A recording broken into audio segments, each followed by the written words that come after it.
the longest stage of this year's Tirreno Adriatico. Stage 3, 239 kilometres, destination Colfiorito. Time to cut inland and head for the high ground. And indeed, with plenty of classified climbs up for grabs, it was to be yet another battle, surely, for the King of the Mountains jersey. Question was, what sort of rider would win the day? One of the GC men, one of the sprinters, one of the classics men. Neptune's trident never easily won, and today was to prove exactly that. They rolled them out. Pipo Garner, brilliant in the time trial. Milan, of course, as well, taking the sprint on stage 2.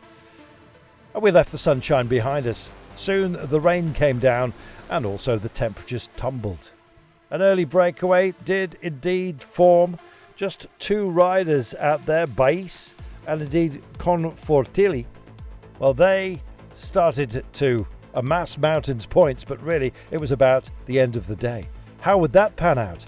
As we got to our final very big climb and the approaches to it, they were busy trying to deal with all kinds of terror as far as the road surface was concerned. Big puddles out there, but not dampening the enthusiasm. The pace wasn't at its highest, and as a result, riders were starting to feel the cold. Very much so, said De Bont from Decathlon AG Tour La Mondiale. He was looking for a partner in climb to get up the road. Pietro Bon was the man who joined him. Everyone else was just trying to at least put some warmth in the muscles, and the gap that the pair of them managed to instill actually swelled out to being something quite substantial. In fact, we were wondering whether they would make it all the way home. Meanwhile, others were just helping each other, quite frankly, to try and just keep the weather at bay. Well, bike changes came, clothing changes as well. It was a question of just keeping your head together and potentially delivering something at the very last. The team started to work together. Ineos were doing much of the work out there. Lidl Trek also helped out the job. Would our 2 brave souls up the road be contesting the finale? Quite frankly, the troubles, both technical and indeed as far as the weather was concerned, were washing over everybody, and indeed the arguments were starting to happen as well. Who would help out, chase down the 2 up the road?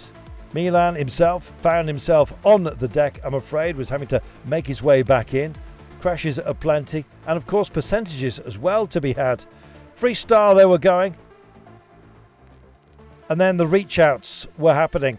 Our breakaway was at an end, and the bravery had to be displayed. Garner himself decided to go long. Healy was folding over and having a dig, and then it came to a mass finish. Nothing expected, nothing demanded, and indeed nothing predicted. Phenomenal effort, and Decathlon had defined much of the day, victorious with Andrea Vendrame. Genius at work, came over the line, punched the air, and indeed delivered a spectacular win in terrible conditions. Vendrame taking it ahead of Pidcock, Gregoire also in the frame, and our leader overall remaining the magnificent Pipo Garner, who animated the day beautifully himself and stays in the lead by the same margin. New man in the King of the Mountains jersey got up very, very late on. He'd had so many opportunities in the past, but Tarozzi owning that. Ayuso still our leader overall. Wonderful day of racing once again on the Tirreno. Milan, despite taking a tumble, maintains his lead in the Ciclamino jersey. Wonderful Tirreno Adriatico.